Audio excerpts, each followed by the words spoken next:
I don't know what's happening here. I'm trying something new. Anyway, yep, home with COVID again. Second time with COVID. Just hanging out, trying to adjust to being okay with the situation. I was supposed to be traveling today, which is the only reason that I found out that I have COVID because I have no symptoms. I had it in May, had a lot of symptoms. I was like really, really sick. If you followed me in May, I was down. Like I couldn't get out of bed for like several days. Today I feel fine. And like I said, like I feel really bad because I went to work yesterday. I went to pole class for the first time yesterday. Don't know like how many people I might have accidentally exposed because I have no symptoms. And this is like where we're at right now. This is like where we are in the pandemic. But yeah, had to cancel my trip. So that was lovely. But I'm home. It was supposed to be another solo trip. So I'm home with my kiddo and I'm just going to reframe my brain and be home with him. And today we're sort of having like a lazy day, just trying to adjust. But yeah, now I got to unpack my suitcase. It's right there. It's just right there. Hi, strong lady. Hi, Squidney likes cats. Welcome in. I hope you're not poorly with it. Yeah, so far so good. Hi, Cami. Welcome in. Sending good thoughts and feelings to you. Thank you so much. Nearly everyone I know who's had it recently has had basically no symptoms. I think if any American takes a test on a random day, they might have it. Yeah, I agree. And this is what sucks about it is like, I'm not saying that like I wish I had gotten on a plane with COVID and like exposed everyone on my way, but like no, I just went to Mexico and they don't require testing. They don't require anything at all anymore. You have to wear a mask, but one place I'm going is the one place where they require it. So it's just like just what are the odds across the board? But now I'm trying to figure out what to do because I have the next 2 weeks off work. And I really don't want to be off work for 2 weeks. And the current recommendation is like it says on the thing, if you don't have symptoms, just go back to normal life after 5 days. So I'm going to try to see if I can work at the end of next week. I'll probably take a test again and make sure, obviously, that's not showing up. But it's like, I'm not going to just take 2 weeks off and just sit here. I need to be working. So, yeah, just a little bit of an adjustment. But like I said, I'm glad for the fact that I'm feeling well. At least for now, I'm feeling well. So, yeah. Anyway, I'm here to talk about whatever. I'm here to check in with all of you, do the usual in my lives. Hi, Hannah. How's it going? And thank you. Usually I do sort of a live Q&A if anyone has any questions. Here to talk about whatever. It doesn't have to be abuse related. A lot of times it does get abuse related because like here I am. You have like direct access to me and we can talk about whatever. Can you move your trip and go later? Yes, I am trying to reschedule it for either October or November, but there's a lot that I have to work around during those months. So we'll see what happens. We will see what happens.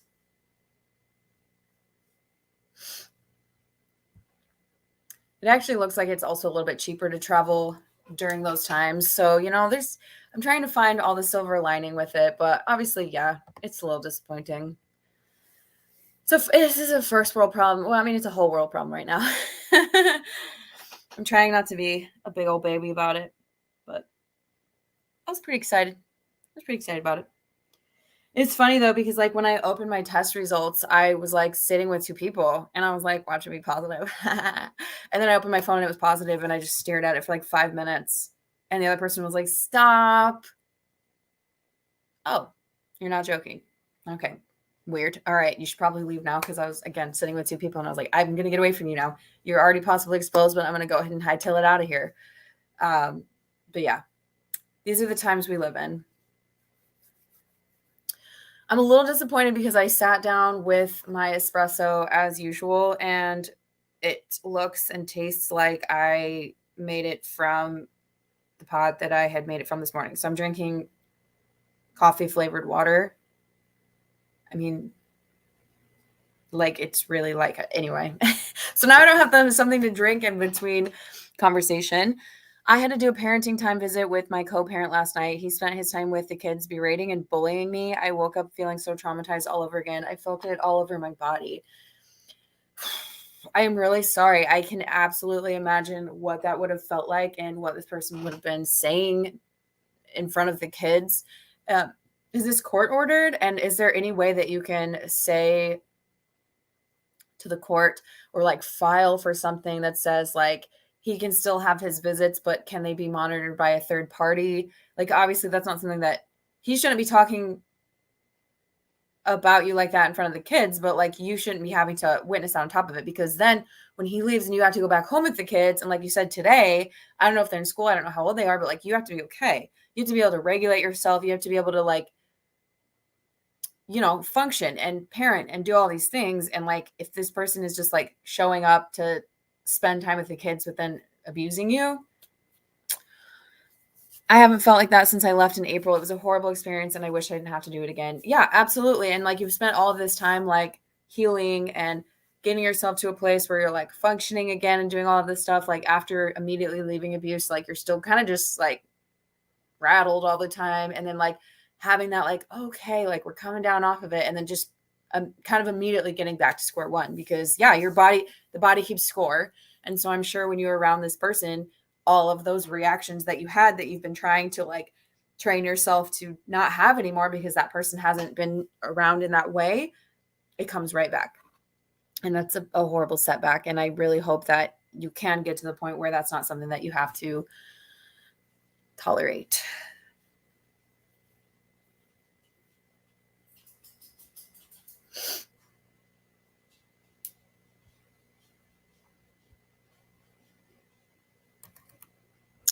What else? I guess I will use this little quiet moment to tell you all, if you don't know, I will be in Austin, Texas on October 15th for a meet and greet. We're having a meet and greet. There's like 7 or 8 of us that are going, and we're also offering one-on-one coaching sessions in person. So if you are in Texas or can get to Texas, it's going to be a really good opportunity to meet me, to get coached by me in person if that's what you want. If not, if you don't want coaching, you can obviously just go to the meet and greet and meet myself and some of these other awesome creators who are out here educating about abuse and all of that fun stuff. So yeah, definitely a good opportunity if that's something that you're interested in. And I am hosting a trip to Greece next year. If you haven't seen anything about that, it's in August of next year, so it's pretty far away, and lots of time to plan for that. But the first 10 people do get an early bird discount. So if you want to travel with me, my goal in hosting these trips is to have a safe space for queer people and survivors of abuse, because a lot of times we're like nervous about traveling, nervous about going outside of our comfort zone because fear of the unknown, like what's going to happen, who am I going to encounter, and like having that really safe space to be together and laugh and eat and explore and do all that stuff is something that's like really near and dear to my heart. So if that's something you're interested in, the link is in my bio. And I also have a highlights section called Greece. I was married to a man, had 2 kids, and finally came back out in 2014. It was a very hard road. My ex-mother-in-law was trying to fight that I don't have custody of my kids because she didn't want them raised in that environment. It was so terrible. But after all these years in creating boundaries, I finally feel happy in my own gay skin. I love. Oh.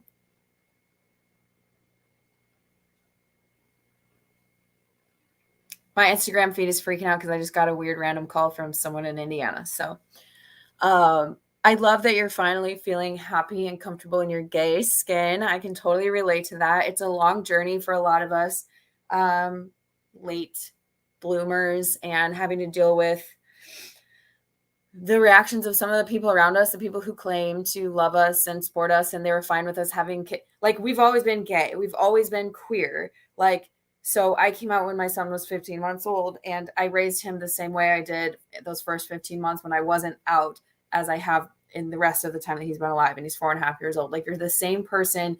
You approach parenting the same way. So how is it that someone all of a sudden is like unfit and like it's the wrong environment when maybe your kid's 4, maybe your kid's 10 or whatever, and you're like, well, I've been fine this far. So that's crazy. And I'm really sorry that that happened and that you don't have custody of the kids because of that. I hope that you're still able to see them a fair amount. All right, Instagram, y'all just blew me up here. Make sure I didn't miss anybody. Unfortunately, it is court ordered. I'm waiting for a GA out. I don't know what that means. Hi, can I ask questions here? Absolutely. To finalize decisions and possibly implement for him to have a supervised visitor instead. There is an issue of him driving with the kids while being unlicensed. So I feel like you would have to drive them to like a neutral location where there is like a court appointed supervising person to sit with him while he plays with the kids for an hour or 2 hours or whatever it is. I feel like I've heard of that before where you drop them off at 4:00, supervisor's there and has them for like 10 to 15 minutes before he can even show up. Because if he's abusing you and you're being like protected, then there shouldn't even be any crossover. Like it should be set up to where he doesn't have access to you at all.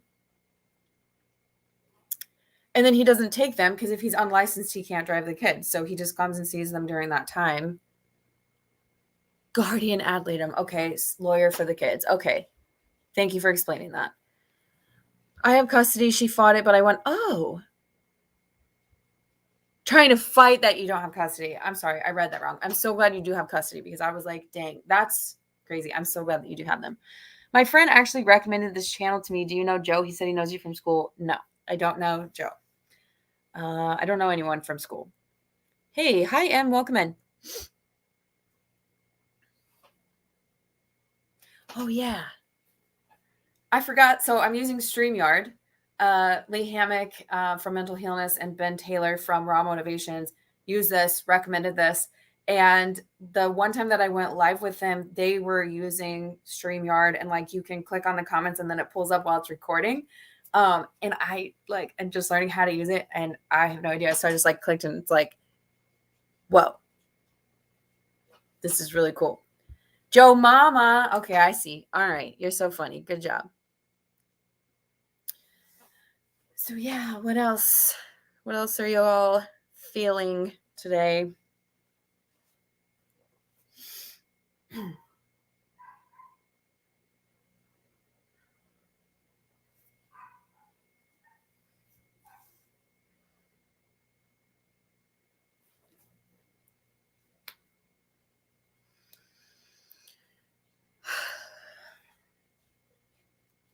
Take a sip of my watered down espresso.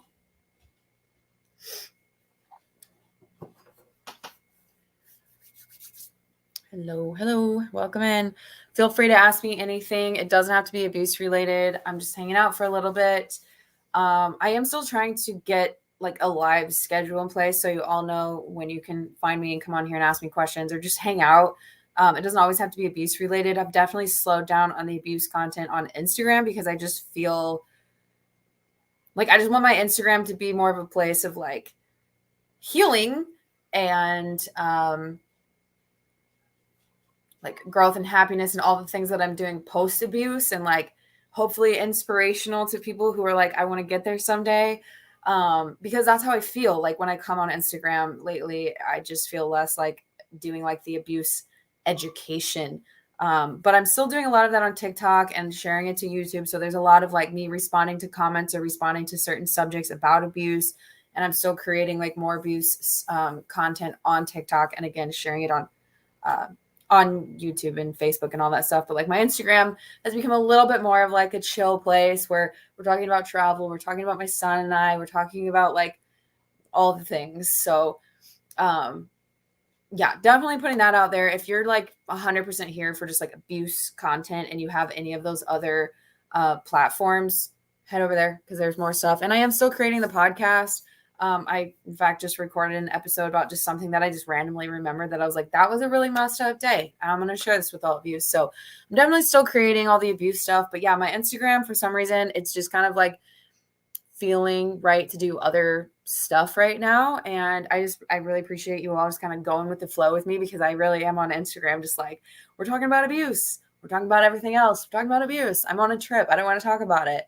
But yeah, so I really appreciate you all being here. But again, whenever I go live, anything is on the table. You can ask me about anything under the sun. You can tell me something if you're up to something and you're excited about it. It's all fair game.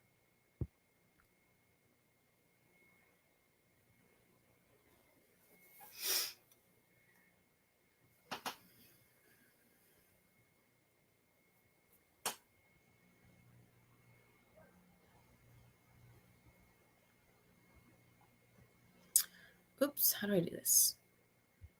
I can't read it. I actually found you from your birthday video and could relate with that so much too. I was a late bloomer and was in a toxic relationship for years until we both got therapy and couples therapy. The first 4 years were very bad. Now, believe it or not, we are great. We both were in abusive relationships before finding each other and were in turn abusive and toxic to each other. I don't know if you believe that toxic relationships can heal, but we truly have. It's honestly amazing. And we both have healed. Um, I think that if both people are toxic, which is not the same as, it's not the same as, how do I say this? Because the last thing I want to do is lead someone who's in an abusive relationship to stay because of your comment, Hannah, and it's fine and it's beautiful. I'm just trying to figure out how to respond to this. So I believe that two people who are like toxic together and have poor communication and are maybe gaslighting each other, manipulating and calling each other names and doing abusive things, they're abusing each other, yes. I do believe that they can heal when both people are self-aware and both people are like, holy crap, my parents modeled this kind of relationship to me. I can realize that I'm perpetuating this. I'm doing this to you. You're doing the same thing. The other person's like, yes, I am doing the same thing. How do we stop this? Let's go to therapy. I do believe that those two people can heal. I do believe that it's a very hard road. And I think that leaving those relationships is perfectly valid. And like, we don't have to be miserable and try to fight through those relationships because like, if it ain't working, it ain't working. But if it works for you, that's really great. The caveat here is that if the person's a narcissist and they're not self-aware, because there's like a very small chance that they'll go get diagnosed and go to therapy for the rest of their life and like actually reflect on how they're harming you and try to come up with like better behavior to make sure they're not harming you. If it's a narcissist or a psychopath or a sociopath, that is not what's going to happen. Period. End of story.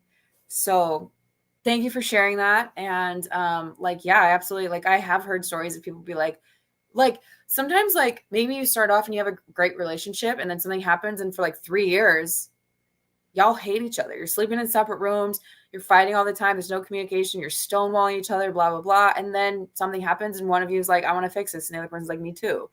Because a lot of times in relationships, like, we can really hurt each other, or maybe it's like outside, like maybe I hate my job and now I have depression and I don't know how to handle it and I'm shutting you out, or vice versa, and that relationship just plummets, and then you can get back out of it.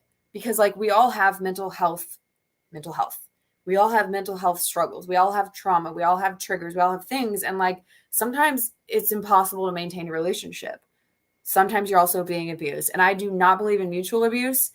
Even if one person's doing the abusing and one person is quote unquote abusing back, they're reacting to that person's abuse, and there's a power imbalance. There's one person who has more power, who's getting something out of being abusive, and there's one person who's resisting the abuse, giving it back, all of that stuff. So I just want to clarify that. Hey, Kelsey, how's it going?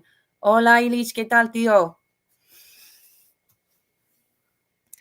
Yes, thank you for responding so well. I do not want to make people want to stay in an abusive relationship at all. You're awesome and are going to do very well as a trauma coach. Thank you. Speaking of, if you want to try one-on-one coaching with me, you can get it on the books now. I am like on the cusp of hearing back for my certification. It should be any day now. I do have some people on the books, and I'm only taking a certain amount of clients because I am still interpreting. I'm still a partly stay-at-home mom, and so like, I'm balancing a lot. Hola, Eder. ¿Qué tal, tío? Hola, saludos desde Mexico. Hola.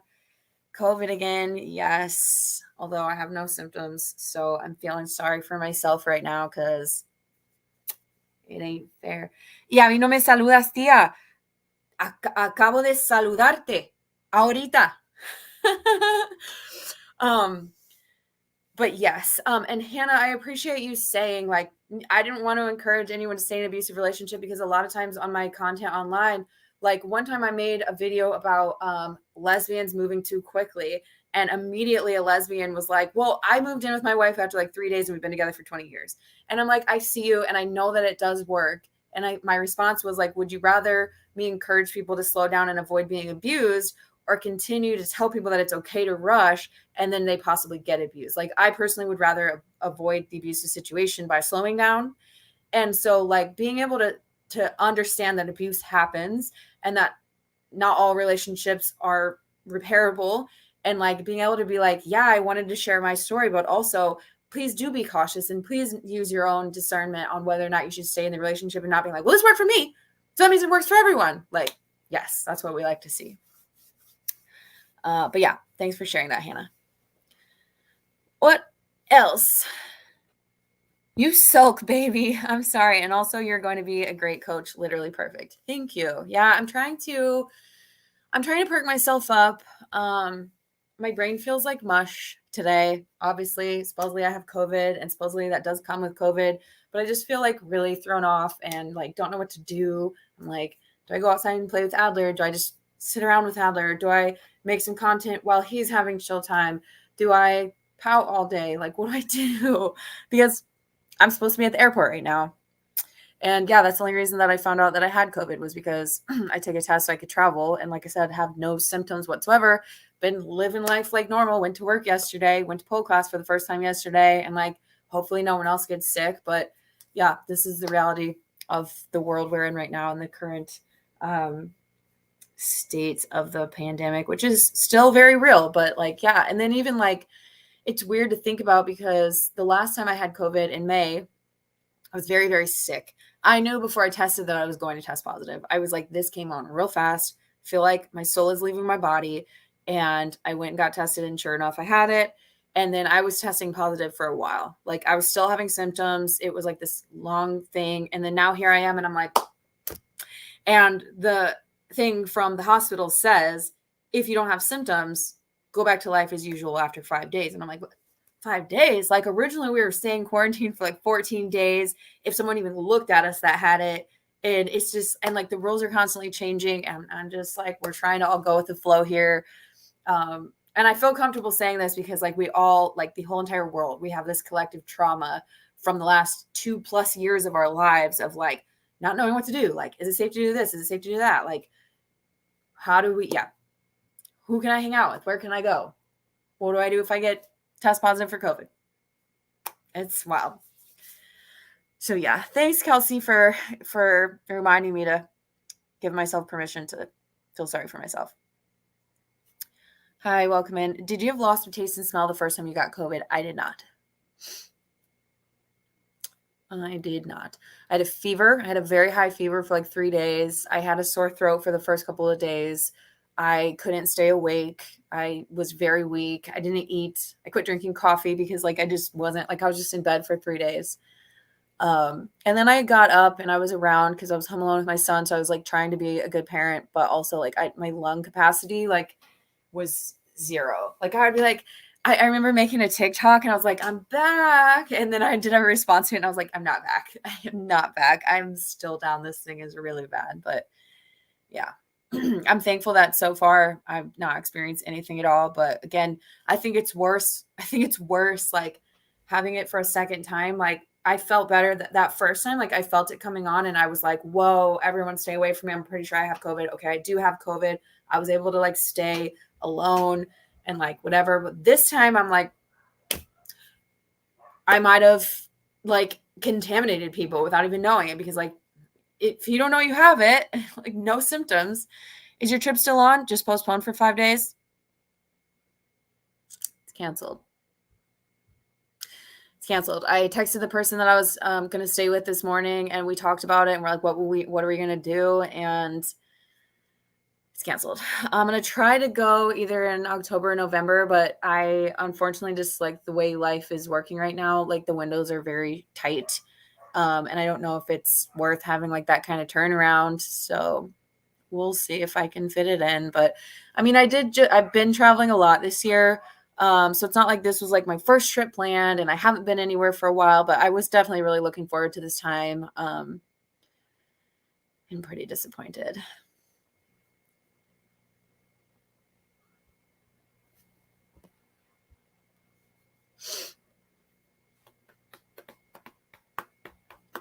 I'm sorry, love, staycation. Yeah, I'm not really sure what I'm going to do for these next couple of days. I'm thankful that it's pretty much almost the weekend. And if I stay symptom free, I'll probably try to pick up some work for like late, like Thursday, Friday next week. because I can't just be not working, sitting at home. Like I have to work. Like not working on vacation is one thing, but not working just like sitting at home when I could be working. Like I can't take time off to just stay here. So I'm going to try again if I'm symptom free, and I'll take another COVID test. I'm going to try to work late next week and pick up some more for like the start of the week after that when I was supposed to be off, and hopefully like save up and then feel even more comfortable doing this trip later on because yeah, I do have a little bit of catch up work to do financially just after like traveling around with Alda for the summer and all that stuff.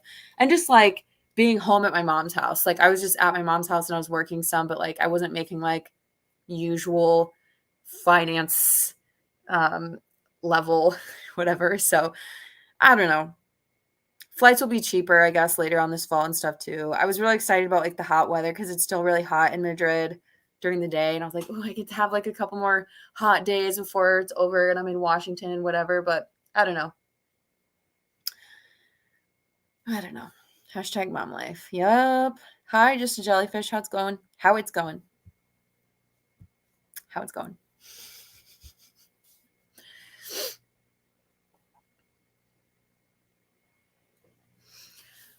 Just doing my usual hangout. Anything is on the table. You can ask me anything. You can tell me anything. If you want to celebrate something, if you need validated for something, if you have any questions about my one-on-one coaching, if you have questions about my trip to Greece, if you have questions about my boxing workouts, thank you. Ginger and lemon tea helped for me. I will have some tea. Thank you. Thanks for reminding me. Tea is not on my radar because I'm a coffee girl. I like drink espresso all day long. And I don't love tea, but like, yeah, it's probably going to be a good one for me. My birthday is Monday. That's awesome. Happy birthday. What are you going to do? Can you talk about the boxing workouts you're doing? Is it part of a class? Are you only doing it at home or to a gym? So I took up boxing sort of like early this year when I first came back from like my escape from my abuser. I was like, this is a gift I'm going to give myself. I'm going to take up boxing. I'm going to take up pole dancing. Are we there yet? Geez, that pole was really far away from me when it's really not. It's right here. I couldn't get it on my phone screen. So I took up both of those and I love them both. They both feel really healing to me. They both felt really like soul, like deep soul healing. Like when I go to pole and I dance and I warm up and I like immediately get in my body. The moment the lights are out and we close our eyes and we start stretching our necks, like we're not even on the pole yet. I just feel like I'm like, it's an out of body experience and my body's just like doing whatever it wants to do. It's super healing. If you have a chance to try pole, even if you're like, I can't do it, learn it, go do it. It's for all bodies. It's incredibly healing. My instructor is amazing. Her name's Kylie. I love her. Just been an incredible experience, but boxing as well. Boxing for me is like the opposite, like it's energizing and invigorating, and you can get out those feelings of just like frustration. Like sometimes I'm boxing and I'm like, like, ooh, yeah.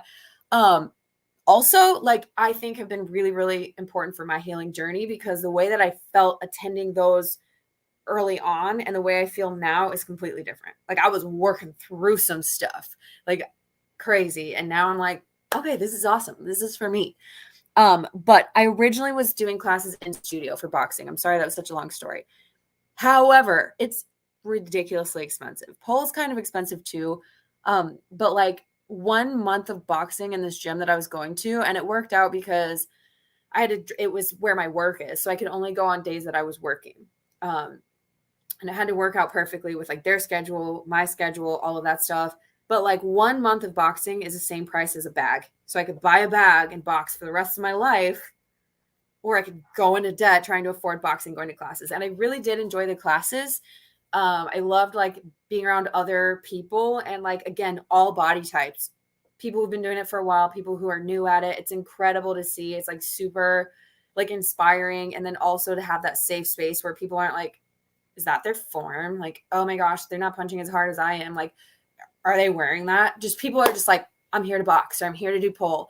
And it's incredible. But for now, I'm doing it at home because I want to save money. I want to eventually buy a bag. But right now I'm doing title boxing on demand, which is like $20 a month. And I do it with my gloves on. And I don't actually have a bag right now, but it is an incredible workout. And I really enjoy it. So check it out. That's the second scam that's called me during this live. Yes, coffee forever. I'm going to an emo night tonight. Oh my gosh, I can't wait to see the pictures from that. But yeah, check out Title Boxing on Demand if you want to. This is not an ad. They're not paying me to promote it, but I really like it. And they have all different kinds of boxing classes. And the one that I've been doing is like box to the beat because I like to dance as well. And that's kind of how the boxing classes are too. Like they have like really like upbeat music on, and you're doing like combos and like whatever, and it's like a beat, and then you do like power hits, and then you tap it out, and then you do like cardio, and then you do anyway. As you can tell, I really do enjoy working out. I started pool too, but I had to leave it behind when I left. I wish I could have brought it. My new place has space for it, but I still don't have it. You can eventually get a new one. Maybe like I've seen sometimes I saw one on the marketplace, but I chose to get a new one because I was just like, I'm just gonna get a new one. I don't know why. Um, but hopefully eventually you can get a new one. If you can't get it, I'm assuming it will be difficult to get it back. I know a lot of times when we leave, we lose things that we actually genuinely wish we had. But at the end of the day, a lot of times it's worth it to leave those things because it's not worth still having that connection with someone who's been abusing us. So, yeah, I'm going to give this a couple more minutes. If anyone else has any other questions or concerns or like random good news they want to share, I'm here for it. But if not, I'm going to go try to figure out what this day is going to look like. I'm going to have a hard time being stuck at home, knowing that I have to be at home. Although I've like really been enjoying being back here lately, which I wasn't expecting just because it has been nice out. And like, I'm trying to like make the most of being here because I have to be here. But like having COVID and knowing that I can't really go anywhere. I mean, we could go for a hike in the woods. We never see anyone in this little area right outside our house. But it's hard, especially when I was like, I'm supposed to be on my way to Spain right now. So I got to figure out how to not go crazy today. Maybe I'll paint. I have a paint by numbers that someone sent me that I've only done half of. So maybe I'll paint. Maybe I'll see if Adler wants to paint some today. Yeah. Any last minute questions? Does anybody have any burning questions? Okay. I will go ahead and wrap this up. I'll probably do a live every day, just depending how Adler's doing, since he's going to be kind of stuck at home with me as well. I'll probably hop on here, even if it's only for 30 minutes, just to give myself like some human interaction. But yeah, I appreciate you all hanging out. I appreciate your time and your questions, and for just like, yeah, hanging out with me during this like weird moment in my life. Thanks for talking. I appreciate your time and comments about what I had to experience yesterday. Absolutely. Thanks for feeling safe to share it with me. And I'm really, again, really sorry that you had to experience that. And I hope that you and hopefully some advocate or someone is able to help you figure out a better way to make this work for you and for the kids. With that, I'm going to go drink some water. Take care, y'all.